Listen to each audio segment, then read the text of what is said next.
Hello students, कैसे हो? This is Shailja Goyal from Goyal institute of commerce. Students, आज हम आपके सिलेबस में से कुछ इम्पॉर्टेंट टर्म्स करने जा रहे हैं जिसमें नॉर्मली आप लोगों को कन्फ्यूज़न रहती है। वो टर्म्स क्या है? आप लोगों के पास एग्जाम में क्वेश्चन आ जाता है, ब्रेक इवन पॉइंट क्या होता है, शटडाउन पॉइंट क्या होता है, या फिर सुपर नॉर्मल प्रॉफिट क्या है, नॉर्मल प्रॉफिट क्या है, एबनॉर्मल लॉसेस क्या है, और अकाउंटिंग प्रॉफिट, इकोनॉमिक प्रॉफिट। तो ये सारी टर्म्स में ज़्यादातर हमें कंफ्यूजन रहती है, तो आज हम उसी कंफ्यूजन को दूर करने जा रहे हैं। इन टर्म्स को करने से पहले हमें कुछ इनसे जुड़ी हुई बेसिक टर्म्स करने पड़ेंगे। तो वो है, आपकी स्क्रीन में देखिए क्या है। सबसे पहले हमारे पास फिक्स्ड कॉस्ट। देखिए, दो टाइप की कॉस्ट है जब हम प्रोडक्शन करते हैं। एक फिक्स्ड कॉस्ट होती है, एक वेरिएबल कॉस्ट होती है। ऑब्वियसली आप लोगों को पता होगा कि फिक्स्ड कॉस्ट वो खर्चे होते हैं जो चेंज नहीं होते, और वेरिएबल कॉस्ट वो होती हैं जो चेंज होती रहती है विद लेवल ऑफ आउटपुट। लेकिन इसी को हम थोड़ा सा और डिटेल में करने जा रहे हैं। देखिए क्या लिखा हुआ आपके नोट्स में। Fixed cost, students, fixed cost को हम कांस्टेंट कॉस्ट भी बोलते हैं। फिक्स्ड कॉस्ट ऐसे खर्चे जो with level of output change नहीं होते। तो फिक्स्ड कॉस्ट और constant cost are not a function of output, मतलब आउटपुट से कोई लेना देना नहीं है। इसका मतलब क्या है? अगर हमारी प्रोडक्शन जीरो है, आप zero level of output produce कर रहे हो, तब भी ये खर्चे हमें पड़ेंगे। अब ये खर्चे कौन से होते हैं? मान लीजिए आपने एक बिल्डिंग रेंट पर ली है। अब चाहे आप उसमें प्रोडक्शन करो या ना करो, आपको तो टाइम पर रेंट देना ही पड़ेगा। क्लियर है? आपने एक मैनेजर को अपॉइंट किया है अपने बिजनेस को मैनेज करने के लिए। अब मैनेजर को क्या मतलब आप प्रोडक्शन कर रहे हो या नहीं कर रहे, वो तो टाइम पर अपनी सैलरी लेगा ही लेगा। अब आपने कुछ पैसा उधार लिया है, आपने कैपिटल ली है। अब आप प्रोडक्शन करो ना या ना करो, आपको उसके ऊपर टाइम पर इंटरेस्ट देना ही पड़ेगा। तो ये खर्चे क्या है स्टूडेंट्स? फिक्स्ड, तो जो कभी चेंज नहीं होते, मतलब इनका आउटपुट से कोई लेना देना नहीं है। तो फिक्स्ड कॉस्ट में देखिए नॉर्मली यहाँ पर लिखा हुआ है क्या है? रेंट आ जाता है, प्रॉपर्टी टैक्सेस आ जाते हैं, इंटरेस्ट ऑन लोन आ जाता है, एंड डेप्रिसिएशन। डेप्रिसिएशन क्या होता है? जो आपके एसेट्स की वैल्यू कम होती रहती है। अब आपने कोई एसेट खरीदा है, कैपिटल एसेट है, उसकी वैल्यू तो टाइम पर कम होनी ही है। अब आप प्रोडक्शन करो ना या ना करो, डेप्रिसिएशन तो आएगी ही आएगी। तो स्टूडेंट्स, ये खर्चे क्या है? फिक्स्ड है, हम इसको चेंज नहीं कर सकते। क्लियर है?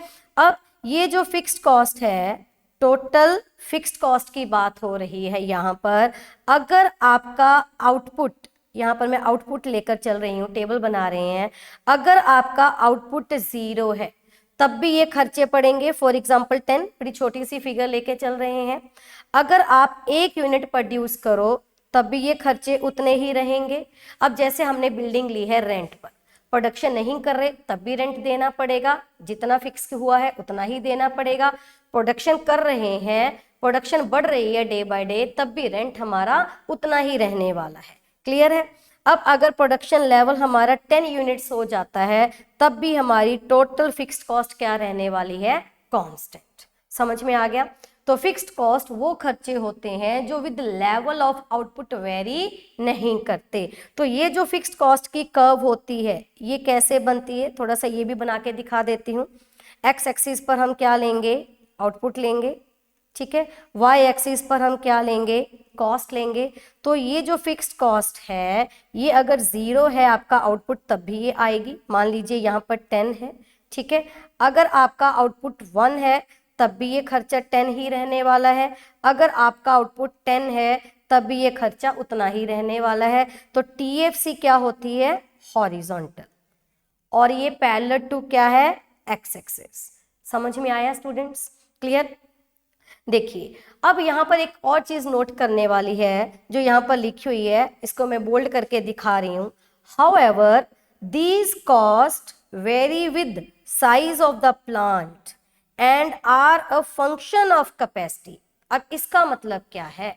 मैंने आपको बताया कि फिक्स्ड कॉस्ट चेंज नहीं होती, ये उतनी ही रहती है। लेकिन अब आपने एक बिल्डिंग रेंट पे ली है तो उसका खर्चा उतना ही आएगा, ये फिक्स्ड कॉस्ट है। लेकिन अगर आप बिल्डिंग एक और ले रहे हो रेंट पर, तब ऑब्वियसली आपकी फिक्स्ड कॉस्ट क्या होगी, बढ़ेगी। समझ में आ रही है। अब पहले आपने एक मैनेजर रखा था, अब अगर आप एक और मैनेजर रख रहे हो, आपने अपने बिजनेस को काफी एक्सपेंड कर लिया, अब एक मैनेजर से वो बिजनेस संभल नहीं रहा, अब आपने एक और मैनेजर रख लिया, तो ऑब्वियसली उसकी सैलरी जो है, जो कि फिक्स्ड कॉस्ट है, वो क्या होगी, बढ़ेगी। तो fixed cost up to a certain level of output, up to a certain level of capacity change नहीं होती, लेकिन जब आप अपनी प्लांट की कैपेसिटी को चेंज करते हो, जब आप अपने लेवल ऑफ ऑपरेशंस को इंक्रीज करते हो, तब ऑब्वियसली ये चेंज होती है। तो इसको कभी भी इस बात से कंफ्यूज मत करना कि ये कभी भी चेंज नहीं होती। अब आपने एक मैनेजर रखा है तो उसकी सैलरी मान लो 10,000 है, तो 10,000 फिक्स कॉस्ट में डालोगे। अगर 2 मैनेजर हैं तो 10-10 कितने हो गए, 20, तो फिक्स कॉस्ट ऑब्वियसली बढ़ेगी। एक बिल्डिंग रेंट पर ली है, उसका किराया 10,000 दे रहे हो, अगर 2 ले रहे हो बिल्डिंग किराए पे, तो उसके ज्यादा किराया देना पड़ेगा, तब तो फिक्स कॉस्ट आपकी चेंज होगी। क्लियर। चलिए आगे देखिए क्या लिखा हुआ है। नेक्स्ट बड़ी इंपॉर्टेंट चीज लिखी हुई है, क्या कि फिक्स्ड कॉस्ट को हम अवॉइड नहीं कर सकते। ऑब्वियसली ये खर्चे तो है ही है, पड़ेंगे ही पड़ेंगे। तो फिक्स्ड कॉस्ट का एक नाम मैंने बताया कांस्टेंट कॉस्ट है, और दूसरा क्या है, अनअवॉइडेबल कॉस्ट, जिसको आप अवॉइड नहीं कर सकते। कहते these cost are fixed so long as operations are going on। तो जब तक आपका बिजनेस चल रहा है तब तक ये खर्चे आपको पड़ेंगे ही पड़ेंगे, आप इससे बच नहीं सकते। They can be avoided only when the operations are completely closed down। अब आप इन खर्चों से कैसे बच सकते हो, जब आप अपना बिजनेस बंद कर दोगे। अब आप थोड़ा सा ये मुझे बताओ, अगर हमने बिजनेस बंद कर दिया, क्या हमारे सारे खर्चे ही खत्म हो जाएंगे, सारे खर्चे ही बंद हो जाएंगे? नहीं। अब देखिए क्या है, देखो क्या लिखा हुआ है, but there are some cost which will continue even after the operations are suspended.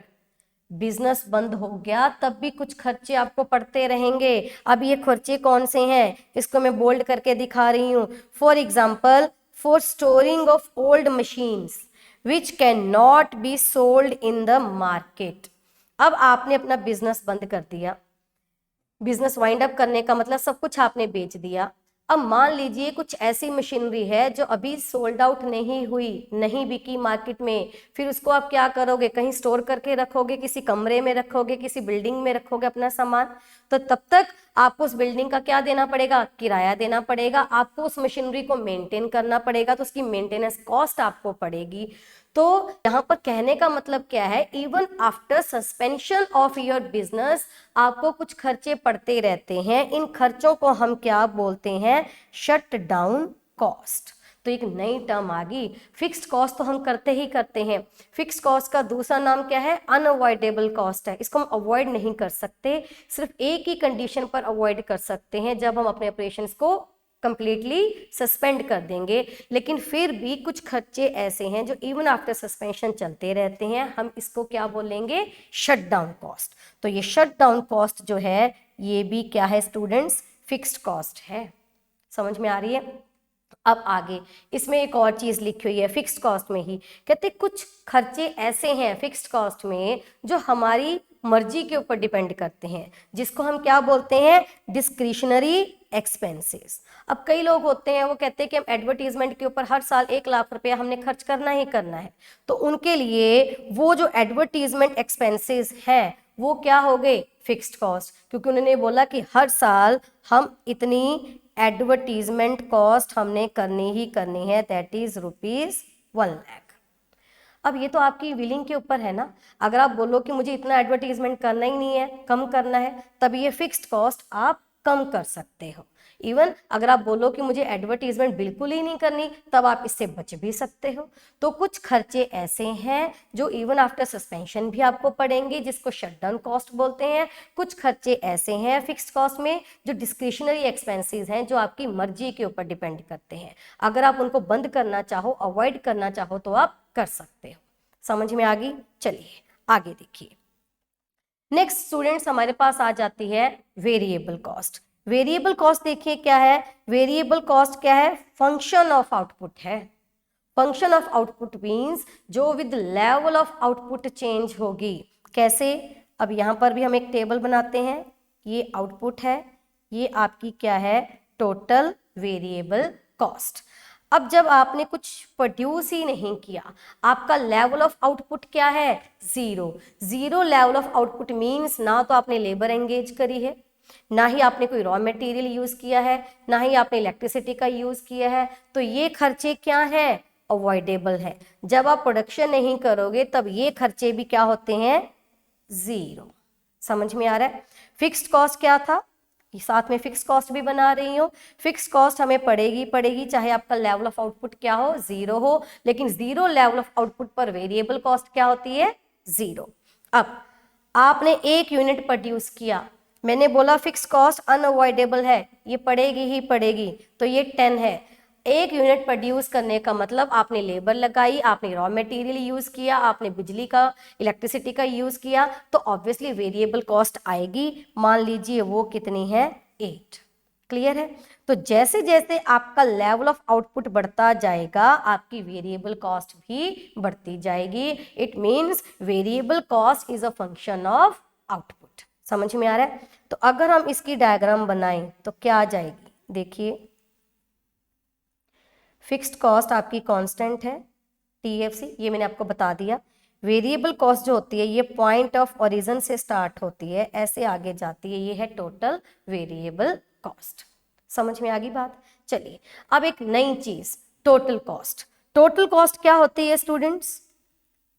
Total cost है sum of both variable cost and fixed cost.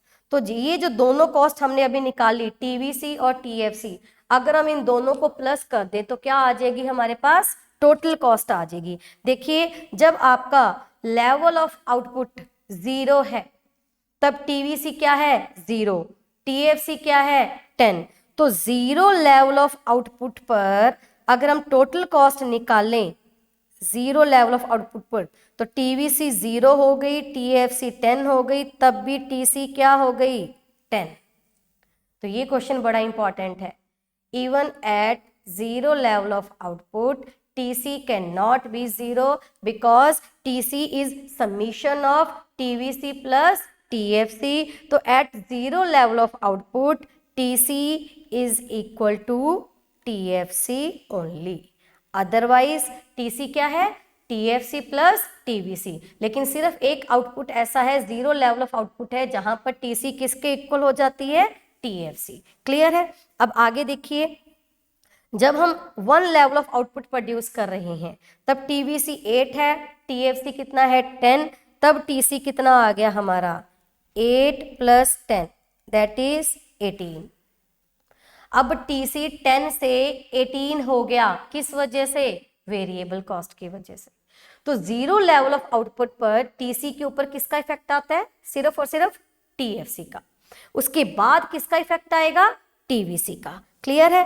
तो 10 से 18 हुई टीवीसी की वजह से, इसका आगे प्लस करो, टीवीसी 10 है, टीएफसी कितना है, 10 है, तो कितनी हो गया टीसी हमारा, 20। अब टीसी 18 से 20 किस वजह से हुआ, ऑब्वियसली टीवीसी की वजह से। समझ में आया?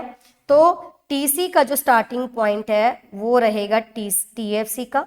ये क्वेश्चन भी आ जाता है कि क्या जो टोटल कॉस्ट की कर्व है वो लेवल ऑफ जो ओरिजिन है आपका वहां से शुरू होती है, नहीं, आप क्या लिखोगे, टीएफसी का स्टार्टिंग पॉइंट है। क्यों? क्योंकि जीरो लेवल ऑफ आउटपुट पर टीसी क्या है, टीएफसी के बराबर है, और उसके बाद वो बिल्कुल वैसे ही स्लोप करेगी जैसे टीवीसी स्लोप कर रही है। समझ में आई? तो ये टर्म मैंने क्यों समझाई, क्योंकि जब आपको ब्रेक इवन पॉइंट समझना है, जब आपको शटडाउन पॉइंट समझना है, तब ये खर्चे आपको पता होने चाहिए। क्लियर है? चलिए स्टूडेंट्स आगे देखते हैं। तो नेक्स्ट जो हमारी इंपॉर्टेंट टर्म है वो है break even point. Students break even point business में क्या है कि जब हम ये देखते हैं कि जो हमारी टोटल इनकम है, जिसको हम बोलते हैं total revenue, total revenue, revenue means income. तो जब हमारी total revenue is equal to क्या हो जाती है, टोटल कॉस्ट, तो उसको हम क्या बोलते हैं, ब्रेक इवन पॉइंट। जितना आपने कमाया उतना ही आपने क्या किया, खर्च किया। तो ये है break even point, that is TR is equal to TC। Clear है? तो ये ब्रेक इवन पॉइंट आप लोगों को पता होना चाहिए। देखिए क्या लिखा हुआ है, it is the amount of revenue from sales, sale करके जो आपने रेवेन्यू अर्न किया, which exactly equal the amount of expense, जितने आपने खर्च किए। अब रेवेन्यू तो आप लोगों को पता है, रेवेन्यू कैसे निकालते हैं, जितना आउटपुट आपने सेल किया जितने प्राइस पर। टोटल आउटपुट मान लीजिए मैंने एक टाइम पर 10 यूनिट बेचे हैं और एक का प्राइस ₹2 है, तो मेरा टोटल रेवेन्यू कितना आ गया स्टूडेंट्स, 20। क्लियर है? तो जब आपका total revenue is equal to total cost है, उसको हम क्या बोलते हैं, ब्रेक इवन पॉइंट। चलिए आगे देखिए, नेक्स्ट आ जाता है शटडाउन पॉइंट। तो शटडाउन पॉइंट समझने के लिए आपको एक बिजनेस का बिहेवियरल प्रिंसिपल समझना पड़ेगा। वो क्या है? देखिए, अब हमने बिजनेस शुरू कर लिया, बिजनेस शुरू किया तो खर्चे हमें पड़ेंगे ही पड़ेंगे। कौन कौन से? एक फिक्स्ड कॉस्ट पड़ेगी और एक वेरिएबल कॉस्ट। मान लीजिए आपने जब बिजनेस शुरू किया तब आपका टोटल रेवेन्यू, टोटल इनकम क्या है, ग्रेटर देन है किससे, टोटल वेरिएबल कॉस्ट से। समझ में आ रहा है? आपने बिजनेस शुरू किया, आपकी जो टोटल इनकम है वो ज्यादा है किससे, टोटल वेरिएबल कॉस्ट से, लेकिन वो कम है किससे, टोटल कॉस्ट से। समझ में आया? ये मैंने क्या लिखा, टोटल कॉस्ट क्या होता है, TFC प्लस TVC। मतलब आपकी कमाई इतनी नहीं कि ये दोनों खर्चे कवर कर सके, लेकिन इतनी है कि आप वेरिएबल कॉस्ट कवर कर रहे हो। तो जब भी हम बिजनेस शुरू करते हैं, हमारा सबसे पहले मोटिव क्या होता है, ये देखना कि एटलीस्ट हमारे वेरिएबल खर्चे कवर होते रहें, जो डेली के खर्चे हैं, लेबरों को टाइम पर हम वेजेस देते रहें, बिजली का बिल भरते रहें, सप्लायर रॉ मटेरियल की जो पेमेंट है सप्लायर को वो टाइम पर करते रहें। तो जब तक आपके बिजनेस में इतनी कमाई है कि आप वेरिएबल खर्चे कवर कर रहे हो, तब तक आप बिजनेस को कंटिन्यू करोगे। तो ये पहला प्रिंसिपल है बिजनेस का। अब आगे देखिए, अगर TR is equal to TVC हो जाता है तब भी आप बिजनेस को कंटिन्यू करोगे। कमाई आपके किसके इक्वल हो गई, वेरिएबल कॉस्ट के। एटलीस्ट वेरिएबल खर्चे तो निकल रहे हैं। लेकिन मान लो ऐसी सिचुएशन आ जाती है, TR लेस देन TVC हो जाता है। अब आपका बिजनेस ऐसा है, कमाई इतनी हो रही है कि वेरिएबल कॉस्ट भी कवर नहीं कर रहे, फिर बिजनेस को चलाने का कोई फायदा नहीं है। हम बिजनेस को क्या कर देंगे, बंद कर देंगे। इसको क्या बोलते हैं, शट डाउन। हम बिजनेस को क्या कर देंगे, बंद कर देंगे। तो कहां तक हम अपने बिजनेस को कंटिन्यू करेंगे, इस पॉइंट तक, जब तक हमारा TR इज इक्वल टू क्या है, TVC। तो TR is equal to TVC student क्या है हमारा, शट डाउन पॉइंट। ये लिखा हुआ है देखो आपके नोट्स में। क्लियर है? इसी को अगर हम एवरेज में कैलकुलेट करें, एवरेज निकालनी आप लोगों को आती है ना, कैसे, टोटल रेवेन्यू को जब हम आउटपुट से डिवाइड कर दें तो क्या आ जाता है, AR, average revenue. Average revenue means per unit price. तो AR बोल लो चाहे प्राइस बोल लो, एक ही बात है।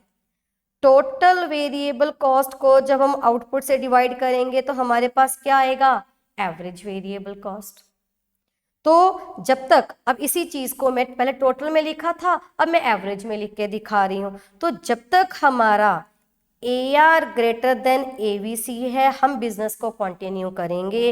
Even AR is equal to AVC हो जाता है तब भी हम बिजनेस को कंटिन्यू करेंगे। लेकिन जब AR लेस देन AVC हो जाता है, हम बिजनेस को क्या कर देंगे, शट डाउन।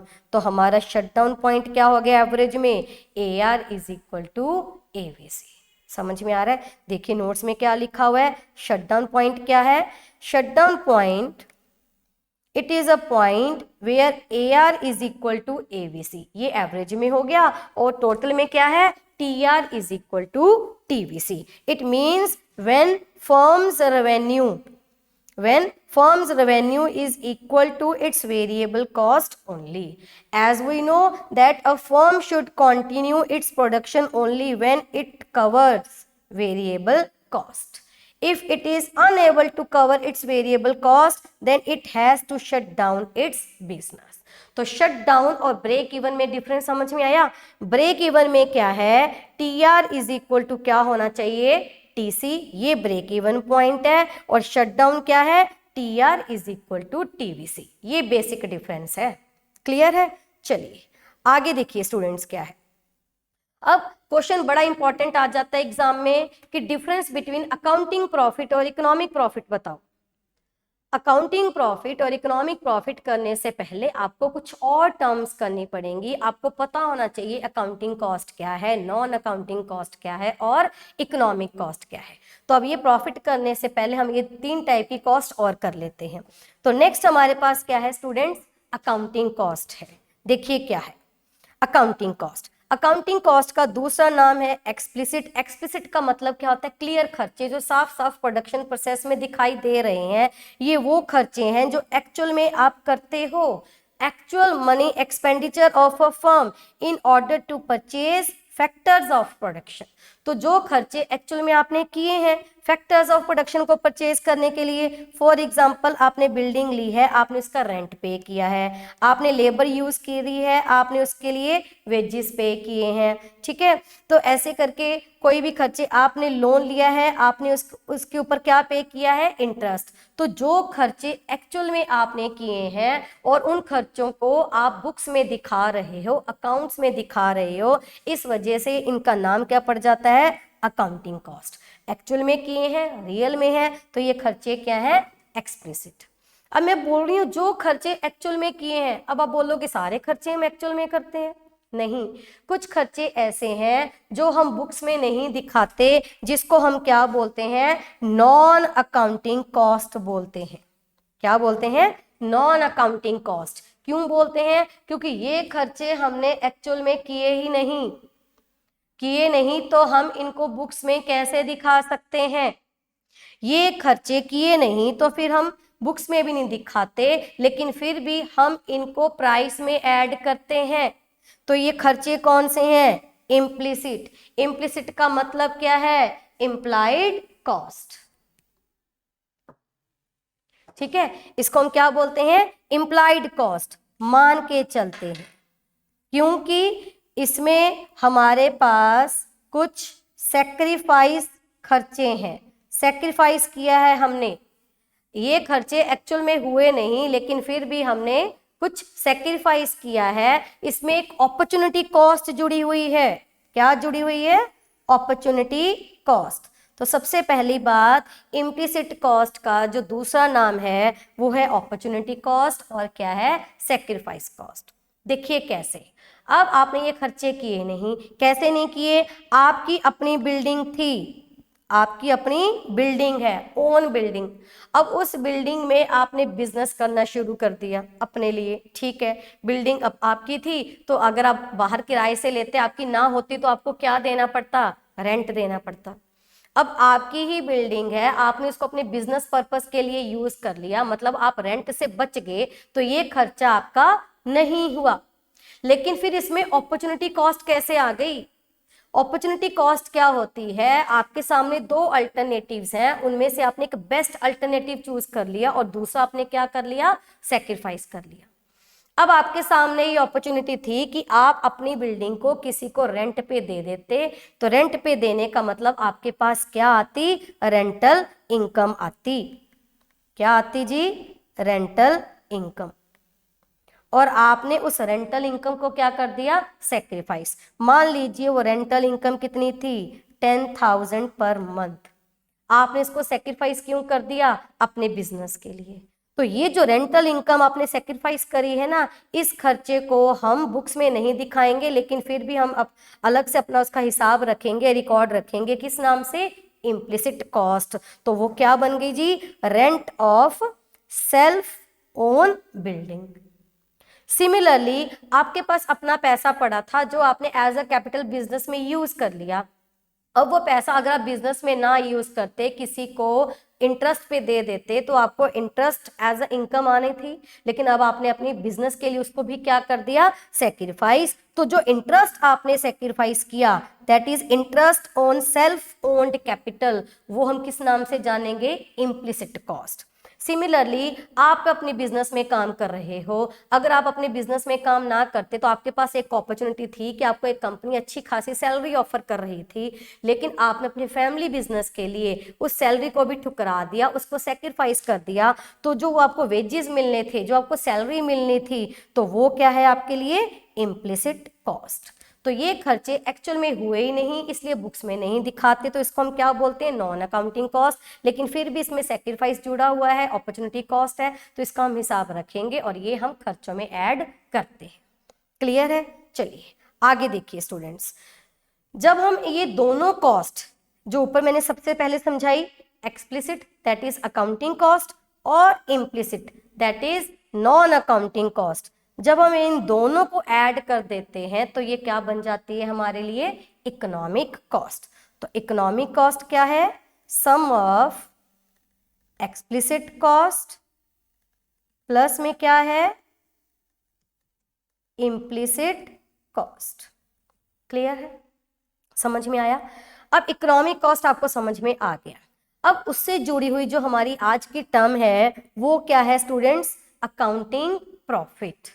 अकाउंटिंग प्रॉफिट, तो देखिए प्रॉफिट जब हमने निकालना है तब हम क्या करते हैं, इनकम में से खर्चे माइनस करके हमें ये पता है कि प्रॉफिट निकल के आता है, लेकिन वो जनरल प्रॉफिट है। अब हम बात किसकी कर रहे हैं, अकाउंटिंग प्रॉफिट की बात कर रहे हैं। अकाउंटिंग प्रॉफिट कैसे निकलेगा, जब हम जो हमारा टोटल रेवेन्यू है, टोटल इनकम है, क्योंकि इनकम में से ही खर्चे माइनस करेंगे, जब हम इस टोटल रेवेन्यू से सिर्फ और सिर्फ अपनी ये एक्सप्लिसिट या अकाउंटिंग कॉस्ट माइनस करते हैं, क्या करते हैं, अकाउंटिंग कॉस्ट माइनस करते हैं, तो सिर्फ और सिर्फ हमने कौन से खर्चे माइनस किए, अकाउंटिंग, तो जो बचेगा वो हमारे लिए क्या है, अकाउंटिंग प्रॉफिट है। अब इसके एग्जांपल लेते हैं, मान लीजिए टोटल रेवेन्यू है 50,000, ठीक है, जो हमारी अकाउंटिंग कॉस्ट है, एक्सप्लिसिट कॉस्ट, वो कितनी है, 20,000 जो हमने एक्चुअल में किए हैं। तो जो बच गया दैट इज ₹30,000, तो ये हमारा क्या है, एपी, अकाउंटिंग प्रॉफिट। अब एक और चीज याद रखो, अगर बचेगा तो वो प्रॉफिट होगा, अगर नहीं बचेगा वो तो क्या होगा, लॉस। उस अगर मान लीजिए एक्सप्लिसिट कॉस्ट टोटल रेवेन्यू से ज्यादा है तो आंसर किस में आएगा, माइनस में आएगा, फिर वो हमारे लिए क्या बन जाएगा, अकाउंटिंग लॉस। मान लीजिए टोटल रेवेन्यू 50,000 है और एक्सप्लिसिट कॉस्ट 70,000 है, तो यहाँ पर 20,000 क्या आ जाता, अकाउंटिंग लॉस। ये समझ में आया? चलिए अब हम नेक्स्ट करते हैं इकोनॉमिक प्रॉफिट। इकोनॉमिक प्रॉफिट क्या है, जब हम टोटल रेवेन्यू में से इकोनॉमिक कॉस्ट माइनस करेंगे। अब इकोनॉमिक कॉस्ट क्या है, अभी हमने ऊपर किया अकाउंटिंग कॉस्ट प्लस में क्या है, इम्प्लिसिट कॉस्ट। इम्प्लिसिट कॉस्ट क्या है, इम्प्लाइड। जब ये दोनों खर्चे माइनस करेंगे अब जो बचेगा उसको हम क्या बोलते हैं, इकोनॉमिक प्रॉफिट। नहीं बचेगा तो इकोनॉमिक लॉस। वही एग्जांपल को कंटिन्यू करते हैं, टोटल रेवेन्यू हमारा 50,000 है माइनस, अब इकोनॉमिक कॉस्ट निकालते हैं। इकोनॉमिक कॉस्ट में अकाउंटिंग कॉस्ट जो मैंने ऊपर ली वो है 20,000, सेम ले लेते हैं फिगर। अब नई कॉस्ट ले लेते हैं implicit, implied, sacrifice cost, opportunity cost, वो कितनी है आपकी 10,000 मान लीजिए। तो इकोनॉमिक कॉस्ट कितनी हो गई total, that is explicit and implicit 30। अब आपका इकोनॉमिक प्रॉफिट कितना बचा, 20,000। समझ में आई बात? तो यहां से आपको ये चीज क्लियर हो गई, ये भी एक आपका क्वेश्चन बनता है, that is accounting profits are always greater than economic profit. क्यों ग्रेटर होते हैं अकाउंटिंग प्रॉफिट इकोनॉमिक प्रॉफिट से? देखिए अकाउंटिंग प्रॉफिट कितना है, 30, यहाँ पे मैं लिख भी देती हूँ। इकोनॉमिक प्रॉफिट कितना है, 20। अब अकाउंटिंग प्रॉफिट ग्रेटर क्यों है, क्योंकि अकाउंटिंग प्रॉफिट निकालने के लिए हमने सिर्फ और सिर्फ अकाउंटिंग कॉस्ट माइनस करी है, और इकोनॉमिक प्रॉफिट निकालने के लिए हमने accounting plus non accounting cost minus की है। समझ में आ रहा है? अब ये accounting profit sometimes accounting profit economic profit के इक्वल हो सकता है, लेकिन कब? जब हमारा इम्प्लिसिट कॉस्ट जीरो होगा, सिर्फ एक ही कंडीशन पर, अदरवाइज नहीं। तो ये दो चीजें समझ में आई आप लोगों को, इकोनॉमिक प्रॉफिट और अकाउंटिंग प्रॉफिट। चलिए अब अगली जो टर्म है वो भी काफी इंपॉर्टेंट है, दैट इज सुपर प्रॉफिट्स, जिसको हम सुपर नॉर्मल प्रॉफिट्स भी बोलते हैं, सुपर नॉर्मल प्रॉफिट्स। स्टूडेंट्स देखिए अब ये क्या चीज आ गई, super normal profits. Super normal profits हम तब निकालते हैं जब हमारा AR ग्रेटर देन AC हो। AR ग्रेटर देन क्या है? AC है। और we can say TR greater than TC। Break even point बताया था, TR is equal to TC और AR is equal to AC, वो ब्रेक इवन है। जब तक आपकी कमाई इतनी है कि आपके सारे खर्चे कवर हो रहे हैं, मतलब अब आपको क्या बच रहा है? प्रॉफिट बच रहा है। इसको हम क्या बोलते हैं? Super normal profit. क्लियर है? इसको बड़े ही अच्छे तरीके से मैं आपको समझा रही हूँ। देखिए मान लीजिए आपकी मार्केट क्या है, डायग्राम से समझते हैं क्योंकि ये पेपर में आ जाता है। अच्छा ये जो सुपर नॉर्मल प्रॉफिट है, या आगे हम नॉर्मल प्रॉफिट करेंगे या लॉसेस करेंगे, ये हमें इसका जो आउटकम है ये कैसे पता चलता है? अब मान लीजिए फर्म्स हैं, ठीक है, फर्म्स लॉन्ग रन में एंटर कर जाती हैं। अब आपने ना क्वेश्चन किया होगा कि लॉन्ग रन में परफेक्ट कॉम्पिटिटिव फर्म है वो सिर्फ और सिर्फ नॉर्मल प्रॉफिट अर्न करती है, मोनोपॉलिस्टिक या मोनोपली है वो क्या अर्न करती हैं? सुपर नॉर्मल प्रॉफिट अर्न करती हैं। तो उसके लिए मैं आपको डायग्राम समझा रही हूँ। मान लीजिए हम किस मार्केट में हैं? Perfect competition. परफेक्ट कंपटीशन कौन सी मार्केट होती है ये आपको पता होगा। परफेक्ट कंपटीशन वो होता है जिसमें firm is a price taker. Taker का मतलब हमारा जो AR है वो क्या रहता है? कांस्टेंट। तो AR is equal to MR। समझ में आ गया? AR कांस्टेंट है, प्राइस कांस्टेंट है, तो TR बढ़ेगा विद कांस्टेंट रेट, तो TR के गैप को हम क्या बोलते हैं? MR। ये चीजें आपको पता है। अब इतना भी आपको पता है कि एक फर्म का मैक्सिमाइजेशन ऑफ प्रॉफिट की कंडीशन क्या होती है? एक फर्म की मैक्सिमाइजेशन ऑफ प्रॉफिट की कंडीशन होती है when its MR is equal to MC। ये पहली कंडीशन। दूसरी कंडीशन क्या है? MC cuts MR from below. MC MR को नीचे से कट करके जाए ऐसे। अब ये MC ने MR को कट किया नीचे से कट कर रही है, तो वो इसका क्या है? इक्विलिब्रियम पॉइंट है। स्टूडेंट्स ये वाला MC और MR वाला ये आपका प्रोड्यूसर इक्विलिब्रियम का टॉपिक है और ये मैंने आपको अच्छे से पहले समझा दिया है, ठीक है। नहीं समझ में आ रहा तो आप मेरी वो वीडियो जाके देख सकते हो। चलिए तो MC MR को नीचे से कट करके जा रही है, ये हमारा इक्विलिब्रियम पॉइंट है और ये क्या है? हमारा इक्विलिब्रियम लेवल ऑफ आउटपुट है। अब हमने इस परफेक्ट कॉम्पिटिटिव मार्केट में फर्म के सुपर नॉर्मल प्रॉफिट दिखाने हैं। एक फर्म को शॉर्ट रन में क्या हो सकता है? सुपर नॉर्मल प्रॉफिट भी होता है, नॉर्मल भी होता है और लॉसेस भी होते हैं परफेक्ट कॉम्पिटिटिव फर्म में। लेकिन लॉन्ग रन में due to free entry and exit उसको क्या मिलता है? सिर्फ और सिर्फ नॉर्मल प्रॉफिट। क्लियर है? चलिए ये हमने वैसे आज के लेक्चर में नहीं करना। सुपर नॉर्मल प्रॉफिट के लिए हमें क्या चाहिए? AR greater than AC। तो इसमें AR तो है लेकिन AC नहीं है। अब आपको AC और MC का रिलेशनशिप पता होगा, आपने चैप्टर में किया होगा थ्योरी ऑफ कॉस्ट में। AC और MC यहाँ पर ड्रॉ कर देती हूँ, ये हमारी एवरेज कॉस्ट है। MC AC को उसके मिनिमम पॉइंट पे कट करके ऊपर जाती है, तो सेम रिलेशनशिप हमने इस डायग्राम में दिखाना है। प्रॉफिट्स दिखाने हैं, AR को ज़्यादा दिखाएंगे, AC को कम कर देंगे, ये होगी जी हमारी AC। क्लियर है? समझ में आ गया? अब AC मिनिमम पॉइंट पे कट कर रही है, MC मिनिमम पॉइंट पे कट करके जा रही है यहाँ पर, तो ये हमने पॉइंट नहीं करना। अब हमने ये देखना है कि फर्म को कितना प्रॉफिट हो रहा है। देखिए ये जो हमारी लाइन आ रही है EQ, ये लाइन कौन सी है? EQ आउटपुट लाइन है। तो हमारा जो आउटपुट है यहाँ पर देखिए एवरेज रेवेन्यू कितना पड़ रहा है? EQ। यहीं से देखिए EQ। तो जब आप इतना लेवल प्रोड्यूस कर रहे हो तो एवरेज कॉस्ट कितनी पड़ रही है वो देखने के लिए हम क्या करेंगे? इस कॉस्ट लाइन ने, ये जो कॉस्ट कर्व है इसको, ये जो प्रोडक्शन लाइन ने कहाँ पर कट किया? यहाँ पर, ये मैंने ग्रीन पेन से दिखाया है। तो ये यहाँ से हम एक पैरेलल लाइन ड्रॉ कर लेंगे। क्लियर है? तो यहाँ पर हम एक पॉइंट दे देते हैं सी। क्लियर? तो अब हमारी जो एवरेज कॉस्ट है वो क्या है? C Q. देखना कैसे है, ये जो क्वांटिटी लाइन है दैट इज ई क्यू, इसने एवरेज कॉस्ट को कहाँ पे कट करा? At point C. तो वहीं पर हमारी क्या है? कॉस्ट है। तो कॉस्ट हमारी सी क्यू है, ए आर हमारा ई क्यू है। तो ये जो हमारा शेडेड पोर्शन है स्टूडेंट्स, ये क्या है? Super normal profit. तो प्रॉफिट कितना हो गया? ए आर ग्रेटर देन ए सी, कितने पोर्शन से? बाय ई सी। ये हमारा हो गया प्रॉफिट। यहां से नहीं देखना तो आप इस y लाइन से भी देख सकते हो, y एक्सिस से भी देख सकते हो। जब हम OQ level of output produce कर रहे हैं तब हमारा जो प्राइस है वो कितना है? AR OP। AR कितना है? हम फिर से लिख देते हैं OP। हमारी कॉस्ट कितनी है? इसको हम यहाँ से लाइन को पॉइंट देंगे, नाम देंगे OP1। हमारी कॉस्ट कितनी है? OP1। तो कितने से AP ग्रेटर है? Bye PP1। तो ये हमारा क्या हो गया? Super normal profit. क्लियर है? तो बेसिकली सुपर नॉर्मल प्रॉफिट क्या होता है? When AR greater than AC। इसको मैंने परफेक्ट कंपटीशन में एक फर्म की डायग्राम के थ्रू भी आपको समझा दिया। चलिए नेक्स्ट क्या है जी? Normal profit.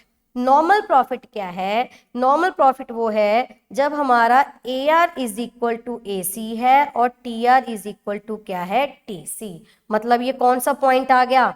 Break even point, BEP। याद रखना, तो जो ब्रेक इवन पॉइंट किया था TR is equal to TC और उसको एवरेज में बताया था AR is equal to AC, वहां पर फर्म सिर्फ क्या अर्न करती है? Normal profit. तो ये क्वेश्चन भी बन गया स्टूडेंट्स आपका कि एट ब्रेक इवन पॉइंट एक फर्म को क्या मिल रहा है, तब आपका आंसर क्या होगा? Normal profit. क्लियर है? अब नॉर्मल प्रॉफिट में सिचुएशन क्या है? नो प्रॉफिट नो लॉस की है। तो जब ये फर्म इस पोजीशन पर आ जाती है, इस फर्म को हम क्या बोलते हैं? बड़ा ही अच्छा क्वेश्चन है, इसको हम बोलते हैं मार्जिनल फर्म। तो ये क्वेश्चन आपको याद करना है। अब सेम डायग्राम में बना के दिखाएं। परफेक्ट कंपटीशन में एक फर्म को नॉर्मल प्रॉफिट कैसे मिलता है? ये हमने ले लिया AR is equal to MR, ये हो गई हमारी MC, ये हो गया हमारा इक्विलिब्रियम पॉइंट, इक्विलिब्रियम क्वांटिटी, ये प्राइस। ठीक है, अब हमने AC को ऐसे दिखाना है कि वो AR के इक्वल हो जाए, साथ में AC और MC का रिलेशनशिप भी ध्यान में रखना है। ये मैंने ड्रॉ कर दीजिए AC लाइन। ठीक है, अब आप देखिए एवरेज रेवेन्यू कितना है हमारा? OP, क्योंकि ये OP है, यहीं पर AR है। एवरेज कॉस्ट कितनी है? अब ये क्वांटिटी लाइन जो EQ आ रही है ये सेम AR वाले पॉइंट पर ही AC को कट कर रही है, तो AC भी हमारा कितना है? OP। तो OP is equal to OP, no profit no loss. समझ में आ गया? चलिए आगे है हमारे पास एबनॉर्मल लॉसेस। अब लॉस कब होते हैं? जब कमाई इतनी भी नहीं है कि आपके खर्चे पूरे हो सके। AR लेस देन AC और TR लेस देन TC, ये सिचुएशन है हमारी लॉसेस की। क्लियर है? अब इसको डायग्राम में समझते हैं। देखिए क्या है, वही परफेक्ट कंपटीशन में डायग्राम ले रहे हैं। एक फर्म ले रहे हैं जो प्राइस टेकर है। प्राइस टेकर का मतलब प्राइस यूनिफॉर्म होता है। ठीक है, AR is equal to MR, ये गई हमारी MC, ये इक्विलिब्रियम पॉइंट, ये हमारा आउटपुट। क्लियर है? अब हमने एवरेज कॉस्ट को AR से ऊपर दिखाना है, तभी वो ग्रेटर जाएगी। ये हो गई जी एवरेज कॉस्ट। क्लियर है? अब देखिए स्टूडेंट्स, OQ क्वांटिटी का AR कितना है? OP। ठीक है, OQ क्वांटिटी जब हम प्रोड्यूस कर रहे हैं तो एवरेज कॉस्ट कितनी पड़ रही है ये देखने के लिए हम इस क्वांटिटी लाइन को AC तक ले जाते हैं। ले गए? ग्रीन पेन से आप देख रहे हो। AC को कहां पर काटा? इस पॉइंट पर काटा। तो यहां से हम परपेंडिकुलर एक लाइन ड्रॉ कर लेंगे Y एक्सिस पर, इसको हम नाम दे देंगे P1। तो एवरेज कॉस्ट कितनी है हमारी? OP1। अब आपको दिख रहा है कि average cost is greater than average revenue. OP1 greater than OP, कितने से? PP1 से। तो ये जो शेडेड एरिया है ये हमारे क्या होंगे स्टूडेंट्स? Abnormal losses. समझ में आया? आपको सुपर नॉर्मल प्रॉफिट समझा दिया, नॉर्मल प्रॉफिट बता दिया, एबनॉर्मल लॉसेस बता दिए, अकाउंटिंग प्रॉफिट हो गया, इकोनॉमिक प्रॉफिट हो गया, ये सारी प्रॉफिट्स की टर्म्स। क्लियर है? चलिए अब एक और टर्म आ जाती है, that is maximization of profit. देखिए मैक्सिमाइजेशन ऑफ प्रॉफिट क्या, ये मैंने आपको वैसे प्रोड्यूसर इक्विलिब्रियम के चैप्टर में समझा दिया है। मैक्सिमाइजेशन ऑफ प्रॉफिट क्या है, जहां पर M R is equal to क्या है, एम सी, ये मैंने आपको समझा दिया। ठीक है, ये सिर्फ इसलिए इसमें डाला है क्योंकि ये टर्म भी आ जाती है, कभी भी ये कंफ्यूज मत हो जाना पेपर में कि अगर मैक्सिमाइजेशन ऑफ प्रॉफिट आ गया तब आप लिखोगे ए आर ग्रेटर देन ए सी, आप क्या लिख दोगे, प्रॉफिट दिखा दोगे, ए आर ग्रेटर देन ए सी, जो कि क्या हो जाएगा, गलत हो जाएगा। मैक्सिमाइजेशन, हमने वो टेबल, वो वीडियो चेक करना, उसमें टेबल ड्रॉ करके डायग्राम, टेबल बना के डायग्राम ड्रॉ करके दिखाया गया है कि जहां पर M R is equal to M C है वहीं पर फर्म को क्या हो रहा है, मैक्सिमम प्रॉफिट हो रहा है। और साथ में दूसरी कंडीशन क्या है, M C cuts M R from below, ये दूसरी कंडीशन है उसकी, तभी फर्म को क्या होगा, मैक्सिमम प्रॉफिट होगा। क्लियर है। अब एक और क्वेश्चन, सेकंड बिहेवियर, एक प्रिंसिपल तो मैंने बता दिया कि एक फर्म तब तक बिजनेस को कंटिन्यू करेगी जब तक उसके वेरिएबल खर्चे निकल रहे हैं। अब नेक्स्ट जो टॉपिक है वो आ जाता है लेवल ऑफ आउटपुट को। एक फर्म अपना लेवल ऑफ आउटपुट कब इंक्रीज करेगी, कब डिक्रीज करेगी। देखिए जब तक स्टूडेंट्स आपको M R greater than M C मिल रहा है, एम आर मतलब एडिशनल इनकम, एम सी मतलब एडिशनल कॉस्ट। मान लीजिए आपका लेवल ऑफ आउटपुट है 100 यूनिट्स, जब आप 100 यूनिट प्रोड्यूस कर रहे हो तब आप यहां पर हो, आपकी एडिशनल इनकम ग्रेटर देन क्या है, एडिशनल कॉस्ट। ऑब्वियसली एक और यूनिट प्रोड्यूस करते हो तब आपकी कमाई ज्यादा है खर्चों से, तब आप अपना लेवल ऑफ आउटपुट क्या करोगे, एक्सपैंड करोगे। आपने 100 से क्या कर दिया, 150, लेवल ऑफ आउटपुट एक्सपैंड किया, खर्चे भी बढ़ेंगे, तो मान लीजिए आप कहां पर आ गए, M R is equal to M C. अभी भी आपको क्या मिल रहा है, मैक्सिमम प्रॉफिट मिल रहा है, जो हमने समझा दिया। अब भी आप कहते हो कोई बात नहीं, मैं सेफ हूं, मुझे प्रॉफिट यहाँ पर मैक्सिमम हो रहा है। अब अगर आपने और लेवल बढ़ाया, 150 से 200 किए, मान लीजिए आप यहां पर आ गए, M R less than M C, additional income less than additional cost, तब हमें नुकसान हो गया। फिर हम क्या करेंगे, अपने लेवल ऑफ आउटपुट को पीछे ले जाएंगे। तो अगर M R greater than M C है, हम और प्रॉफिट जनरेट करने के लिए लेवल ऑफ आउटपुट को आगे लेकर जाएंगे। अगर हम M R less than M C मिल रहा है तब हम अब वापस पीछे आ जाएंगे, क्योंकि हमें वहां पर मैक्सिमम प्रॉफिट हो रहा है। तो अल्टीमेटली एक फर्म अपनी प्रोडक्शन लेवल कब तक कंटिन्यू मेंटेन करके रखेगा, जब तक उसको क्या मिल रहा है, M R is equal to M C. Clear है। जब M R less than M C हो जाएगा ना, तब अपना लेवल ऑफ आउटपुट वो पीछे ले जाएगा। क्लियर है स्टूडेंट्स। तो जो शटडाउन पॉइंट है वो हमें ये बताता है कि हमें बिजनेस को कंटिन्यू करना है या नहीं करना, और मैक्सिमाइजेशन ऑफ प्रॉफिट वाला ये जो पॉइंट है ये हमें बताता है कि अपने लेवल ऑफ आउटपुट कितना करना है। तो M R is equal to M C वाला वो पॉइंट है जिस लेवल से हम आगे बढ़ना नहीं चाहेंगे, क्योंकि आगे बढ़ेंगे तो लॉस होगा, पीछे जाएंगे तब भी लॉस होगा इन टर्म्स ऑफ प्रॉफिट। क्योंकि अगर लेवल ऑफ आउटपुट 100 यूनिट्स है, M R is equal to M C है, सेफ चल रहे हो, तो आप और प्रोडक्शन करके प्रॉफिट कैसे अपने इंक्रीज करोगे। अगर आप नहीं करोगे तो हमें आगे तो बढ़ना पड़ेगा। आगे बढ़ रहे हैं तब भी हम सेफ हैं, क्योंकि हमें क्या मिल रहा है, मैक्सिमम प्रॉफिट मिल रहा है। क्लियर है। तो ये चीज़ है स्टूडेंट्स। तो ये टर्मिनोलॉजी थी जो काफ़ी इंपॉर्टेंट थी, जिसमें आप लोगों को ज़्यादातर कन्फ्यूजन रहती है, और ये मैंने कोशिश करके आपको अच्छे से समझा दिया। ठीक है, चलिए, थैंक यू।